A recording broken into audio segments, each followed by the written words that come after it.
অসমত এতিয়া লৰা ৰজাৰ শাসন, অসমত এতিয়া জংগলৰাজ। আগতে বিহাৰত জংগলৰাজ, ইউপিত জংগলৰাজ বুলি কৈ থাকে যে, এতিয়া অসমত জংগলৰাজ। অসমত মানে যাৰ ওপৰত আজি আপোনালোকে নিশ্চয় দেখিছে, কা বিৰোধী আন্দোলনৰ এজন গুৰুত্বপূৰ্ণ নেতা আছিলে, কৃষক মুক্তি সংগ্ৰাম সমিতিৰ সাধাৰণ সম্পাদক বিদ্যুৎ শইকীয়াক পুৱতি নিশা গুৱাহাটীৰ পৰা উঠাই লৈ গৈছে।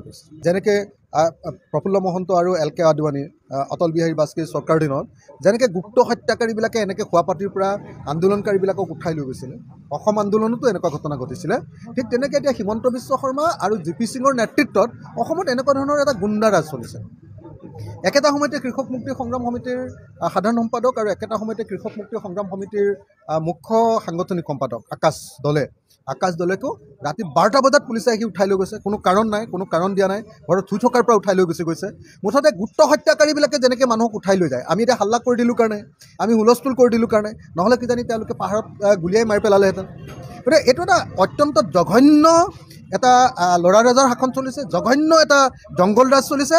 আৰু হিমন্ত বিশ্ব শৰ্মাৰ দিনত যে এনেকুৱা মানে অসমখনত এনেকুৱা ধৰণৰ অথন্ত ঘটিব, এনেকুৱা ধৰণৰ জংগলৰাজ চলিব, এইটো মানুহে সন্দেহ কৰিছিলে। আৰু প্ৰত্যেকটো সন্দেহ এটাকৈ কাৰ্যকৰী হৈ থকা আমি দেখিবলৈ পাইছোঁ।